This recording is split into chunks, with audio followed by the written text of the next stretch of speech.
بسم اللہ الرحمن الرحیم وبہ نستعین وهو خیر ناصر ومعین وصلی اللہ علی محمد وآلہ الطیبین الطاہرین المعصومین اللہم صل علی محمد وآل محمد وإنما الذي ينبغي إثباته هنا هو أن الجملة ظاہرة في هذه الأمور الثلاثة وضعا أو إطلاقا لتكون حجة في المفهوم والحق ظهور جملة الشرطية في هذه الأمور وضعا في بعضها وإطلاقا في البعض الآخر إلى آخر. بحث ہماری چل رہی تھی جملہ شرطیہ کے منات کے مفہوم کے منات کے بارے میں. تو انہوں نے بتایا تھا جملہ شرطیہ کا مفہوم تب ہوگا جب اس میں تین امر ہوں گے. پہلا یہ کہ جملہ شرطیہ کی دلالت اس بات پر ہو کہ مقدم اور تالی کے درمیان کا ہے ارتباط اور ملازمہ ہے. دوسرا یہ کہ مقدم اور تالی کے درمیان ارتباط اور ملازمہ ہونے کے ساتھ ساتھ مقدم پر تالی کیا ہے؟ معلق ہے، یعنی مقدم پر تالی مرتب ہے، یعنی مقدم جو ہے وہ سبب ہے تالی کے لیے. اچھا، تیسرا یہ ان دونوں کے ساتھ ساتھ تیسری بات انہوں نے یہ بھی کہی تھی کہ مقدم جو ہے سبب منحصر ہو تالی کے لیے، تالی کے آنے کے لیے کوئی اور سبب بھی نہ ہو، صرف ایک ہی سبب ہو تالی کے آنے کے لیے، وہی مقدم جو ہے، اس کے علاوہ کوئی اور سبب نہ ہو. یہ ہے تالی کا آنا منحصر ہو، سببیت منحصر ہو مقدم میں. یہ تین چیزیں تھیں. آج سے سوال یہ ہے کہ ان تین امور کی جو جملہ شرطیہ پر دلالت ہے، یہ دلالت بالوضع ہے یا دلالت بالاطلاق ہے. آج ساری بحث یہی ہے، ایک ایک کر کے انہوں نے بتانا ہے کہ پہلا جو امر ہے یعنی جملہ شرطیہ کی دلالت علی الارتباط والملازمہ، یہ دلالت بالوضع ہے. اس کی دلیل انہوں نے کہا ہے تبادر ہے، ٹھیک ہے نا جی. اور دوسرے کا انہوں نے بتایا ہے کہ دوسرے کی جملہ شرطیہ کی دلالت جو تھی نا، کس بات پر؟ دوسرا مقدم ہاں، تالی مقدم پر کیا ہو؟ معلق ہو، مرتب ہو. اس کی دلالت بھی کیا ہے؟ بنحو الوضع ہے. اچھا، اس کی دلیل بھی پھر انہوں نے ایک اشکال یہاں اٹھایا ہے. تو اس طرح تو پھر وضع جو ہوگی وہ دو وضعیں ہو جائیں گی. مقام وضع میں دو چیزیں وضع ہوں گی، ایک تو وضع ہوگی وضع تلازم اور دوسری ہوگی ترتب. تو انہوں نے کہا، مصنف فرماتے ہیں میں اس کا قائل نہیں ہوں، بلکہ ایک ہی وضع ہے. ملازمہ اس بات کا ہے کہ تالی مرتب ہے کس پر؟ مقدم پر. اس کی دلیل بھی انہوں نے تبادر دی ہے. تیسری چیز، جملہ شرطیہ کی دلالت جو تھی اس بات پر کہ شرط منحصر ہے، ٹھیک ہے نا، یعنی تالی کا سبب بن رہا ہے مقدم، اور یہ سببیت منحصر ہے اسی مقدم میں، کوئی اور چیز تالی کے آنے کا سبب نہیں بن رہی. یہاں دلالت جو جملہ شرطیہ کی ہے مفہوم پر وہ بالاطلاق ہے. انہوں نے کہا اس کی انہوں نے دلیل بھی دی ہے، جو انشاءاللہ ہم پوری تفصیل عبارت میں پڑھتے ہیں، کیونکہ کافی سارا طویل آج ہم نے سفر کرنے کا ارادہ رکھتے ہیں. خدا کرے کہ ہم پہنچ جائیں. وَإِنَّمَا الَّذِي يَنبَغِي إِثْبَاتُهُ هُنَا، وہ بات جو مناسب ہے کہ یہاں اس کو ثابت کیا جائے، هو أَنَّ الْجُمْلَةَ ظَاهِرَةٌ فِي هَذِهِ الْأُمُورِ الثَّلَاثَةِ، کہ جملہ شرطیہ کا ظہور ان تین امور میں وضعاً ہے او اطلاقاً یا اطلاقاً ہے. وضعاً ہے یعنی واضح نے وضع ہی اسی طرح کیا ہے اسے جملہ شرطیہ کو. اطلاقاً ہے یعنی مقدمات حکمت کے ذریعے سے ہمارے لیے ثابت ہوا ہے. یوں کہیں کہ اگر کوئی قید ہوتی تو مولا بیان کرتا، مولا نے قید بیان نہیں کی کوئی، لہذا کیا ہے؟ اطلاق ثابت ہے، جو کہ آج ہی مزید آگے تفصیل سے عبارت میں یہ بیان کریں گے اس اطلاق کو. اچھا، وضعاً ہے یا اطلاقاً ہے، لتکون حجتاً فی المفہوم ہے، تاکہ یہ جملہ شرطیہ پھر حجت بن سکے کس میں؟ مفہوم میں. اب مصنف علیہ رحمہ سے پوچھتے ہیں، قبلہ آپ بتائیں آپ کے نزدیک وضعاً ہے یا اطلاقاً ہے جملہ شرطیہ کا ظہور؟ والحق، مصنف فرماتے ہیں حق یہ ہے کہ ظہور الجملۃ شرطیہ فی هذه الامور، جملہ شرطیہ کا ظہور ان تین امور میں، یہی تین امور جو ابھی صاحب کا گزرے ہیں، جن کو خلاصتاً ہم نے بیان کیا جو کل گزرے تھے درس میں، ان تین امور میں جملہ شرطیہ کا ظہور وضعن فی بعضها، بعض میں وضعی طور پر ہے، و اطلاقاً فی البعض الاخر، اور دوسرے بعض میں اطلاقاً ہے، یعنی پہلے دو میں کہیں گے ابھی شرح میں، پہلے دو میں بالوضع ہے اور آخری میں کیا ہے بالاطلاق ہے۔ جملہ شرطیہ کا ظہور ان تین امور میں مفہوم پر دلالت کرنے کے لیے بالوضع ہے یا بالاطلاق، ٹھیک ہے نا جی۔ نمبر ایک، اما دلالت الجملۃ الشرطیہ علی الارتباط و وجود العلقۃ اللزومیہ بین الطرفین، بہرحال فرماتے ہیں پہلی بات، پہلے امر کو اب ہم لے رہے ہیں، پہلا امر کون سا تھا کہ جملہ شرطیہ کی دلالت اس بات پر ہو کہ مقدم اور تالی کے درمیان کیا ہے ارتباط ہے، ربط ہے، وہ وجود العلقۃ اللزومیہ بین الطرفین، اور مقدم اور تالی کے درمیان ایک علاقہ ہے جو علاقہ التزامیہ ہے، نہ کہ اتفاقیہ سنتم، کہ یہ اتفاق نہیں ہے کہ مقدم تالی ایک دوسرے پر بلکہ ہاں التزامی ہے، لزومی ہے۔ فظاہر، اب یہ جو پہلا امر ہے اس پر جملہ شرطیہ کی دلالت کیا ہے، بالوضع ہے یا بالاطلاق ہے، شروع ہونے لگا ہے۔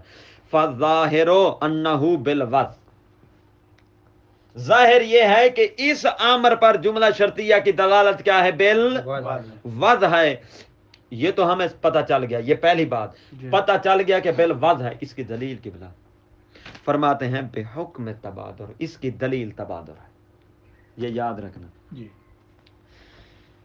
اب یہ بات واضح بالوضع ہے دلالت، دلیل کیا ہے تبادر ہے، ایک سوال ہے چھوٹا سا اور اس کا چھوٹا سا جواب ہے، تو فرماتے ہیں پھر اس سے تو ظاہر یہ ہوا کہ جملہ شرطیہ میں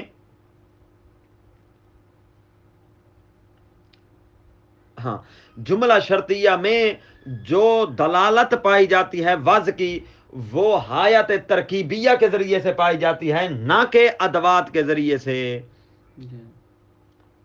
ٹھیک ہے نا۔ اب آپ بتائیں کہ ادوات کے ذریعے سے ہے یا حایت ترکیبیہ یعنی مجموعی جملہ شرطیہ کی دلالت ہے؟ اچھا،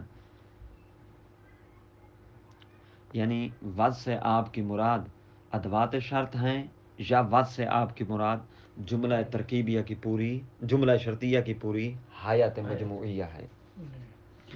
سوال فرماتے ہیں جواب ولیکن لا بوضع خصوص ادوات شرط، یہ جو جملہ شرطیہ کی دلالت ہے نا ارتباط اور ملازمہ پر بالوضع، یہ بالوضع اس جہت سے نہیں ہے کہ ادوات شرط کے ساتھ آپ اسے مختص قرار دے دیں، لا بے وضع خصوص ادوات شرط، یہ وضع ادوات شرط کے ساتھ مختص نہیں ہے، حتی ینکر وضعها لذالک، حتی ینکر وضعها لذالک، یہاں تک کہ آپ جملہ شرطیہ کی دلالت کا وضع کا انکار کر دیں ارتباط پر۔ یہ تھوڑا سا سمجھیں، بالکل آسان ہے، بس تھوڑا سمجھنے والی بات ہے۔ مصنف رد کر رہے ہیں ان لوگوں کو جو کہتے ہیں کہ یہ وضع جو ہے کس بنا پر ہے، یہ وضع ادوات شرط کی بنا پر ہے۔ کیوں وہ قائل تھے ادوات شرط کی بنا پر وضع کے، ہم کیوں نہیں قائل اس کے؟ مصنف فرماتے ہیں کیونکہ ادوات شرط کی بنا پر مقدم اور تالی کے درمیان کوئی ربط نہیں رہتا، ادوات میں کوئی ربط نہیں ہوتا، ادوات یعنی یہ حروف الگ الگ، ادوات میں کوئی ربط نہیں رہتا، اگر اس کے قائل ہو جاتے تو پھر ارتباط کے انکار کرنا پڑتا، تو لہٰذا ہم سیرے سے ہی کہہ رہے ہیں ادوات شرط کی بنا پر وضع مختص نہیں ہے، حتیٰ کہ آپ ارتباط کا انکار کر بیٹھیں، تو پھر کس بنا پر ہے؟ بل بے وضع الحایت ترکیبیہ للجملۃ الشرطیہ بمجموعها، بلکہ یہ وضع کس بنا پر ہے؟ حایت ترکیبیہ کی بنا پر، جملہ شرطیہ کے لیے جو حایت ترکیبیہ ہے بمجموعها، یعنی مکمل طور پر جو ڈھانچہ ہے اس کا۔ یہ حیات ترکیبیہ سے یعنی مفہوم پر جو دلالت ہے، یہ مفہوم پر جملہ کی جو دلالت ہے، یعنی ادوات کے اچھا ذریعے نہیں بلکہ نہیں بلکہ حیات ترکیبیہ پورے جملہ کی دلالت ہے اکٹھا کر کے بے مجموع ہے یعنی پورا کا پورا. اچھا وعلیہ پس اس بنا پر فاستعمالها فی الاتفاقیت یکون بالعنایت وادعاء التلازم الی آخر. اچھا یعنی جب جملہ شرطیہ کی بے وضع دلالت کر رہا ہے ارتباط پر،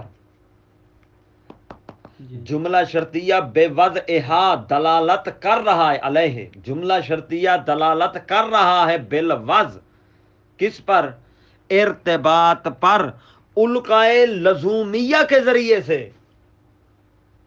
یہی ابھی تک ہم نے ثابت کیا ہے نا اوپر 2-3 لائنوں میں کہ القائے لزومی ان کے درمیان تعلق کیا ہے؟ بالوضع جملہ شرطیہ کی دلالت ہے، بالوضع جملہ شرطیہ کی دلالت ہے، اور یہ دلالت کیا ہے؟ دلالت التزامی القائے لزومیہ کی بنا پر ہے.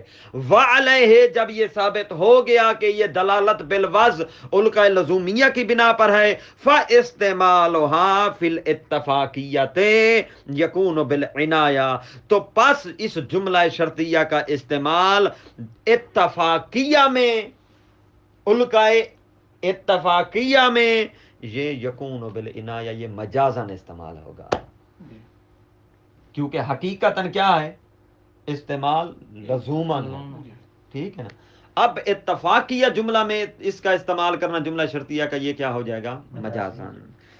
وادعاء التلازم والارتباط بین المقدم والتالی.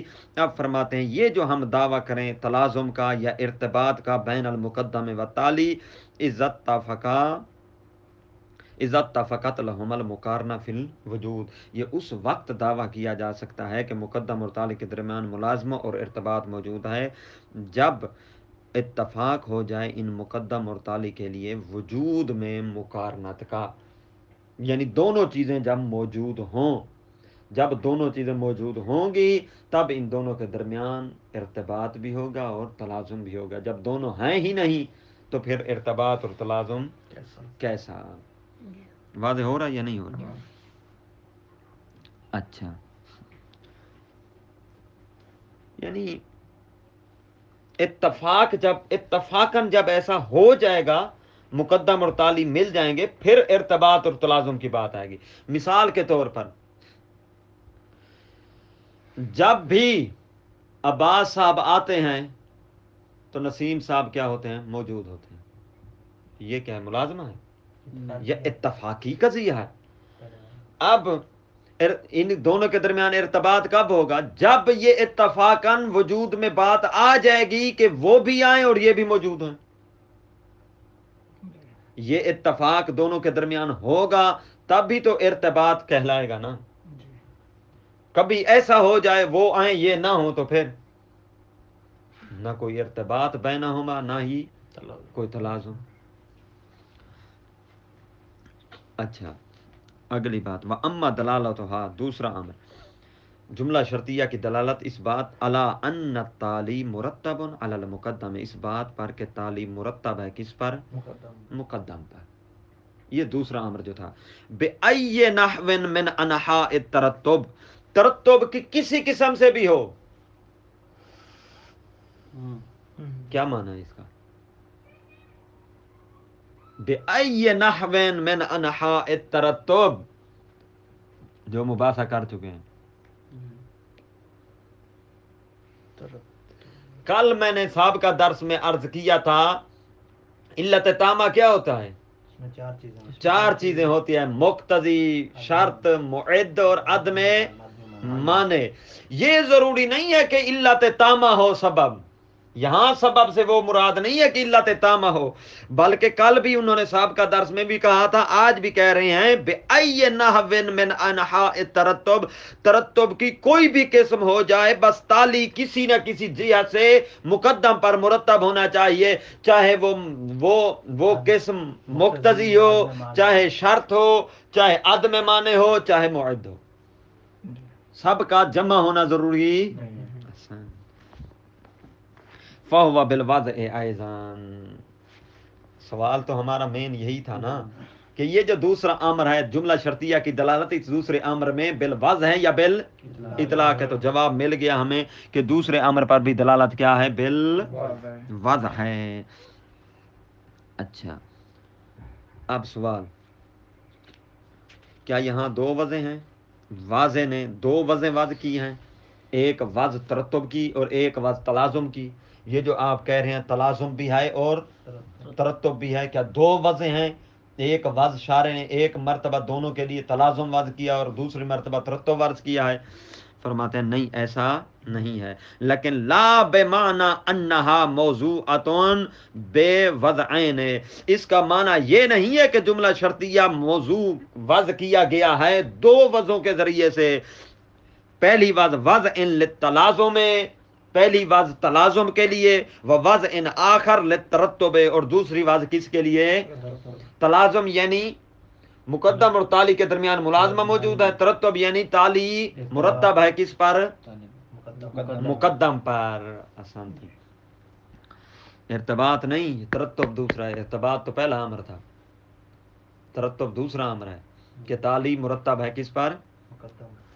ہاں، کیا یہ دو وجہ ہیں؟ فرماتے ہیں نہیں، ایسا نہیں ہے، بل بمعنی انہا موضوعاتون بوضع واحد، بلکہ جملہ شرطیہ کی وضع جو ہے اس دوسرے امر میں یہ ایک ہی وضع ہے، دو وضع نہیں ہے۔ وہ کون سی؟ للارتباط الخاص، وہ ارتباط خاص ہے، وہ ترتب تالی علل مقدم، وہ تالی کا مقدم پر کیا ہونا؟ مرتب ہونا۔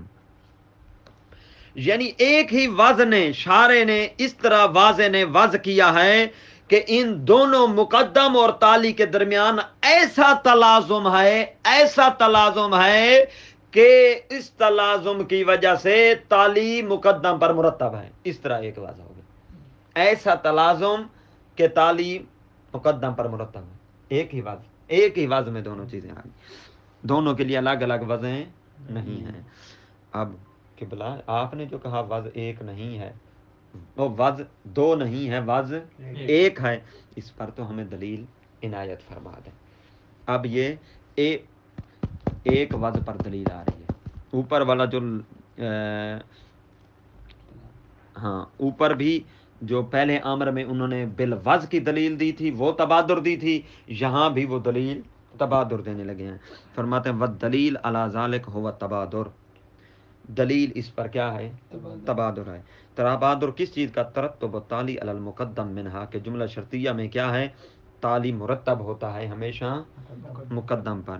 فَإِنَّهَا تدلو، یہ جملہ شرطیہ دلالت کرتا ہے کہ علی ان المقدمہ وضع فیہا موضع الفرض والتقدیر، کہ مقدم کو وضع کیا جاتا ہے جملہ شرطیہ میں فرض کی بنا پر، موضع الفرض والتقدیر، یعنی فرض کیا گیا ہے، فرض کریں کہ یہ ہے، فرض کریں کہ ہے تو ہوگا، ٹھیک ہے نا جی، اس بنا پر اسے وضع کیا جاتا ہے۔ وَعَلَىٰ تَقْدِيرِ حَصُولِهِ، اب اس بنا پر کہ وہ مقدم جس کو فرض کیا تھا وہ ہو جائے، حاصل بھی ہو جائے، حصول ہی حصول المقدم، وَعَلَىٰ تَقْدِيرِ حَصُولِهِ، تو جس مقدم کو فرض کیا تھا وہ حاصل ہو گیا، تو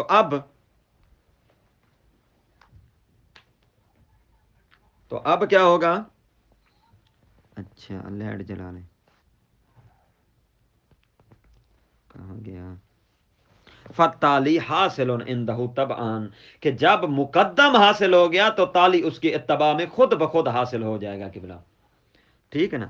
اے یتلوہ فی الحصول، یعنی تالی مقدم کے تلاوت کرے گا حصول کے وقت، تلاوت سے مراد اس کے فوراً بعد پیچھے پیچھے خود بخود آ جائے گا۔ اللہ تقدیر حصول ہے اس میں، یعنی مقدم اس کو حاصل ہو، وہ اعلیٰ تقدیر حصول، پہلے مرحلے میں کیا کہا تھا کہ مقدم کو فرض کرتے ہیں، وہ اعلیٰ تقدیر حصول ہی، فرض کریں کہ مقدم حاصل ہو گیا، مقدم وجود میں آ گیا، جب مقدم وجود میں آ گیا ہے، حاصل ہو گیا ہے، تو فتالی حاصل عندہ طبعاً، تو تالی تو خود بخود اس کی اتباع میں آ جائے گا، حاصل ہو جائے گا۔ آیت یتلوہ فی الحصول، یعنی تالی پیچھے پیچھے آتا ہے کس کے؟ مقدم کے حصول میں اتباع کرتا ہے۔ اچھا، او فقول یا یوں کہیں کہ ان المتبادر منہا کہ جملہ شرطیہ سے جس بات کا تبادر کیا جاتا ہے وہ کیا ہے؟ لا بدیت الجزاء عند فرض حصول شرط، کہ جزا کا آنا ضروری ہو جاتا ہے کب؟ جب شرط حاصل ہو جائے. جب شرط حاصل ہو جائے تو جزا کا آنا خود بخود ضروری ہو جاتا ہے. ہمیں جو حاصل کرنا ہے کس کو کرنا ہے؟ شرط کو، یعنی مقدم. مقدم اور شرط ایک بات ہو گئی نا، اور تالی اور جزا ایک بات ہو گئی. ہم نے جو حاصل کرنا ہے وہ مقدم کو، شرط کو کرنا ہے، تالی یعنی جزا خود بخود آ جائے گی. وَهَذَا لَا يُمْكِنُ أَن يُنْكَرَهُ، یہ ایسی بات ہے کہ جس کا انکار بھی ممکن نہیں ہے. الا اگر کوئی انکار کرتا بھی ہے تو مقابر، وہ ضد ہٹ دھرم ہے، سینہ زوری او غافل یا غفلت میں ہے. فإن هذا هو معنی التعلیق، پس یہ فإن هذا سے مراد یہ جزا کا ضروری ہونا شرط کے حصول کے وقت، یہی تعلیق کا معنی ہے. اب آپ سے کوئی پوچھے معلق ہونے کا معنی کیا ہے، تو یہی کہیں کہ جزا خود بخود آ جاتی ہے جب شرط حاصل ہو جائے. یعنی جزا معلق ہے کس پر؟ شرط کے آنے پر، حصول پر. الذی هو مفاد الجملۃ الشرطیہ، وہ تعلیق جو جملہ شرطیہ کا مفاد ہوتی ہے. التی لا مفاد لہا غیرہ، اب اس جملہ شرطیہ کے لیے اس تعلیق کے علاوہ کوئی اور مفاد نہیں ہے.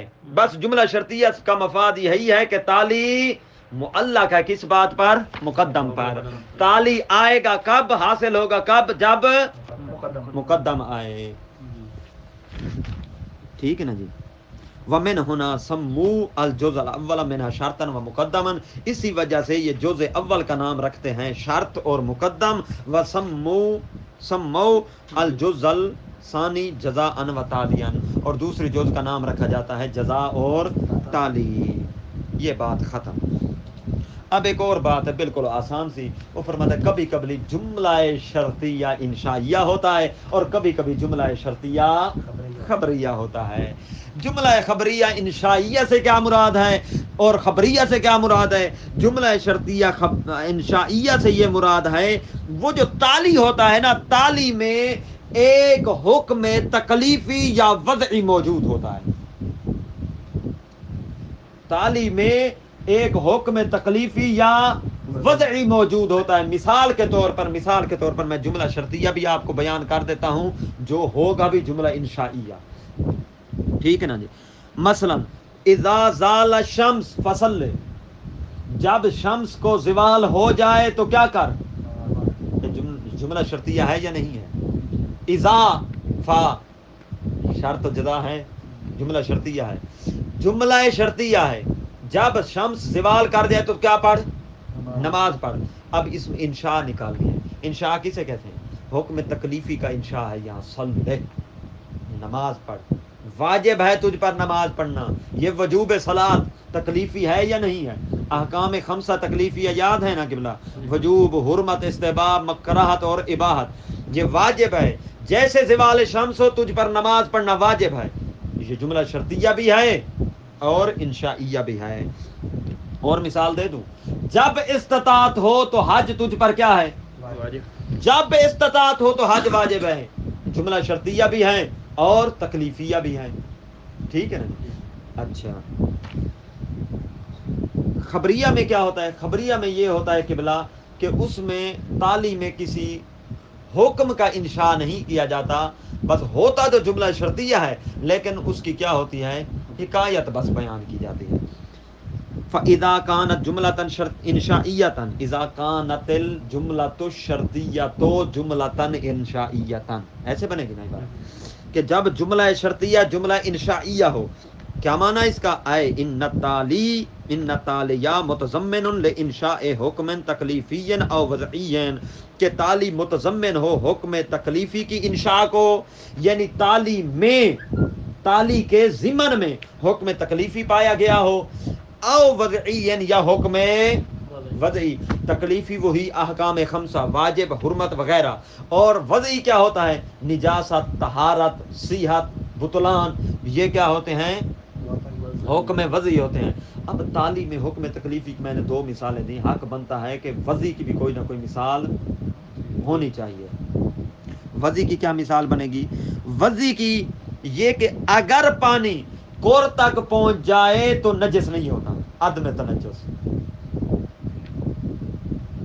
کور تک پانی پہنچ جائے تو نجس، یہ عدم تنجس، یہ وضعی ہے.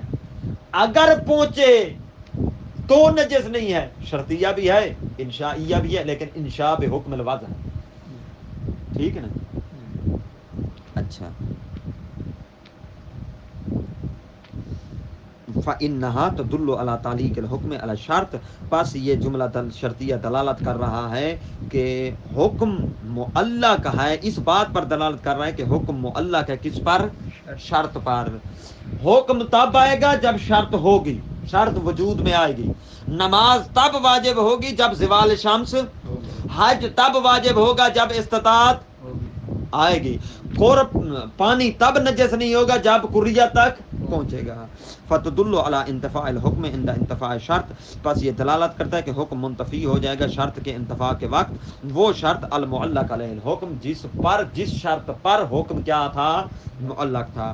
واذا کان جملۃ خبریۃ، اور جب جملہ شرطیہ جملہ خبریہ ہو.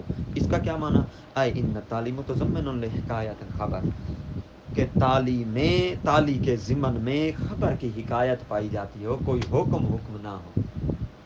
تالی کے ضمن میں خبر کی حکایت ہو، کوئی حکم وغیرہ نہ ہو.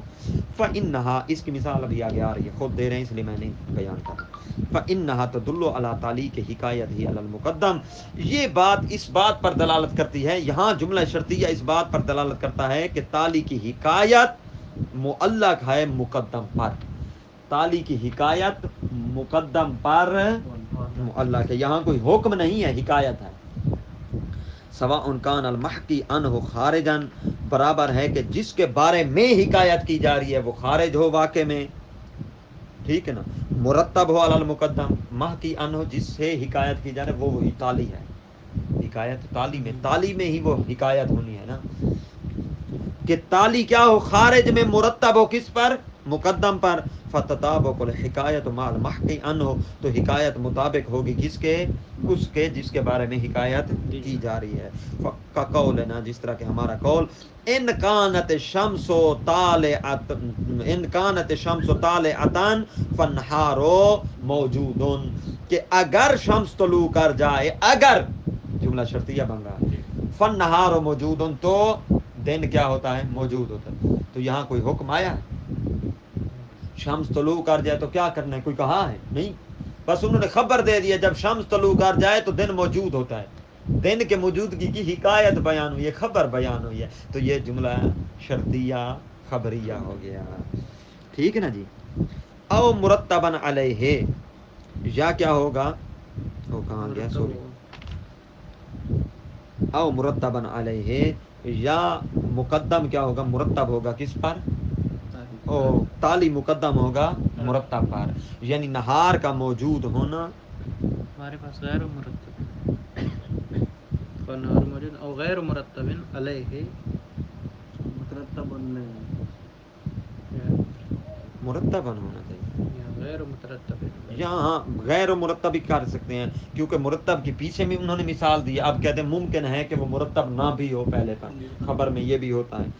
بِأَنْ كَانَ الْعَكْسُ، یا یہ عکس ہو، یعنی کہنا یہ تھا غیر مرتب سے مراد پھر یوں کہیں گے کہ دن مرتب نہ ہو شمس پر. ٹھیک ہے، عکس کر لیں. بلکہ کیسے عکس کریں گے؟ ان کان النہار موجودا فالشمس طالعۃ، اگر دن موجود ہے تو شمس کیا ہے؟ طلوع کرتی ہے. اب نہار مرتب نہیں ہے. ٹھیک ہے نا؟ اب کیا ہے؟ شمس مرتب کھڑا ہے. اچھا. او مرتباً علیہ، او کان لا ترتب بینہما، یہ ہے عدم ترتب. وہ والا ترتب تھا، وہ ترتب عکس بس تھا. اب آ رہا ہے عدم ترتب. او لا ترتب بینہما، یا دونوں کے درمیان، مقدم اور تالی کے درمیان ترتب نہیں ہوگا. ترتب نہیں ہوگا تو پھر کیا ہوگا؟ تضایف ہوگا. تضایف سے مراد یہ ہوتا ہے کہ ایک کا سمجھنا دوسرے پر موقوف ہو، دوسرے کا پہلے پر موقوف ہو. جس طرح فوق اور تحت، فوق تب سمجھ میں آئے گا جب تحت سمجھ میں آئے. فوق تحت کی نسبت ہی فوق ہوتا ہے نا, کوئی نیچے جس کے نہ ہو تو وہ اوپر کیسے ہو جائے گا. اور تحت سمجھ میں فوق کی وجہ سے آتا ہے. جب کوئی چیز بلندی نہ ہو تو تحت کیوں کہیں گے اسے؟ کسی ایک چیز ہے اس سے کوئی بلندی نہیں ہے تو پھر وہ تحت ہو جائے گی نہیں. تو فوق سمجھ آتا ہے تحت کے ذریعے سے, تحت سمجھ آتا ہے فوق کے ذریعے سے, کہتے ہیں تزایف. اور جن دو چیزوں کے درمیان تزایف ہو اسے کہتے ہیں متزایفین. ٹھیک ہے نا. قد تزایف متزایفین, متزایفین یعنی دو چیزوں میں سے ہر ایک کا سمجھنا دوسرے پر موقوف ہو. فی مثل قولنا ان کان خالد ابنا لزید, اگر خالد بیٹا ہے زید کے لیے, فزید ابو ہو تو زید اس کا باپ ہے. ٹھیک ہے نا جی. یہ کیا ہے؟ اب زید کا باپ ہونا معلق ہے, او سوری ہاں زید کا باپ ہونا معلق ہے خالد کے بیٹے ہونے پر, نہیں مرتب معلق نہیں ہے. زید کسی اور وجہ سے بھی باپ ہو سکتا ہے, اس پر تو مرتب نہیں ہے نا. یہ عدم ترتب کی مثال بن جائے گی. تیسری صورت فَأَمَّا دَلَالَتُهَا عَلَىٰ أَنَّ شَرْطَ مُنْحَصِرٌ, کہ بہرحال اس جملہ شرطیہ کی دلالت اس بات پر کہ شرط منحصر ہے. ٹھیک ہے نا, یعنی تالی منحصر ہے کسی میں, مقدم سببیت منحصر ہے اسی مقدم میں. تالی آ ہی نہیں سکتا سوائے اسی مقدم کے, کوئی اور وجہ تالی کے آنے کی نہیں ہے. یہاں جملہ شرطیہ کی دلالت اس امر پر بالوضع نہیں ہے بلکہ بالاطلاق ہے. یہ بالاطلاق کیا ہے, اس کی دلیل کیا ہے؟ آواز سنیں, دلیل دے رہے ہیں. لِأَنَّهُ لَوْ كَانَ هُنَاكَ شَرْطٌ آخر, مقدمات حکمت آگے آئیں گے اسی مادہ میں. ان میں سے ایک کیا ہے؟ مولا مقام بیان میں. ٹھیک ہے نا, مقام بیان میں ہے. مولا مقام بیان میں ہے تو مولا مقام بیان میں تھا, جو کچھ بیان کر دیا یہی ہے. اگر کوئی اور چیز ہوتی تو وہ بیان کرتا, نہیں کی لہذا نہیں ہے. ٹھیک ہے نا. لِأَنَّهُ لَوْ كَانَ هُنَاكَ شَرْطٌ آخر, مولا نے ایک ہی شرط بیان کیا ہے. دیکھیں مولا نے کیا کہا, ان جا ہاں ان جاءک عالم فاکرمہ, اگر تیرے پاس عالم آئے تو اس کا کیا کر, اکرام کر. مولا مقام بیان میں تھا, اب مولا نے یہ کہا ہے کہ وہ نجفی عالم ہو تو اکرام کر, قمی ہو تو اکرام کر, ٹھیک نا, مشہدی ہو تو اکرام کر. نہیں, مولا نے کہا عالم آئے تو اکرام کر. اس سے اطلاق ثابت ہوتا ہے یا نہیں ہوتا کہ جو بھی عالم ہو اکرام کرنا واجب ہے؟ اطلاق ثابت ہوتا ہے نہیں ہوتا؟ صدقے کیسے نہیں ہوتا؟ ٹھیک ہے نا جی.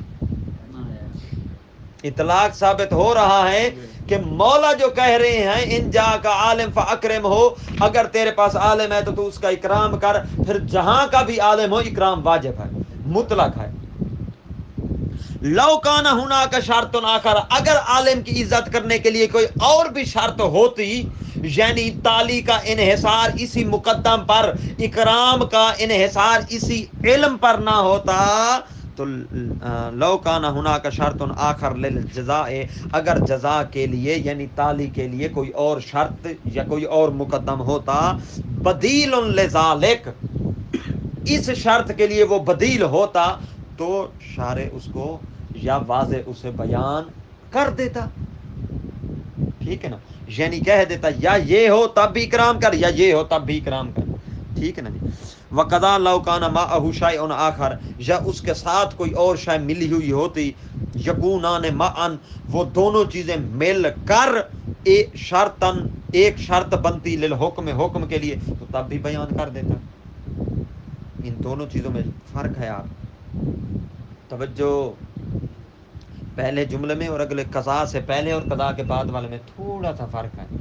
بدیلن اور معاً میں کیا فرق ہے جو مباحثہ کر چکے ہیں؟ بدیل یعنی کہ اس کے عوض لے کے آتا, آسان, یعنی دونوں کو اکٹھا کر کے ایک شرط بنا دیتا. مثال کے طور پر, مثال بدیل کی مثال یوں بنے گی, یعنی مولا یوں کہے ان جاءکا عالم نجفی او قمی فاکرمہ، اگر تیرے پاس عالم ہے چاہے نجفی ہو چاہے قمی ہو اکرام کا، قمی آئے تب بھی اکرام، نجفی آئے تب بھی اکرام۔ اچھا دوسرے میں کیا ہے؟ ان جاءکا عالم نجفی فاکرمہ، معن میں نجفی اور عالم دو شرطیں ہیں لیکن اکٹھی ہیں، عالم ہے نجفی تب اکرام تجھ پر واجب ہے، دونوں میں فرق واضح ہوا۔ تو پہلے میں واو او کے ذریعے سے عطف تھا، دوسرے میں واو کے ذریعے سے۔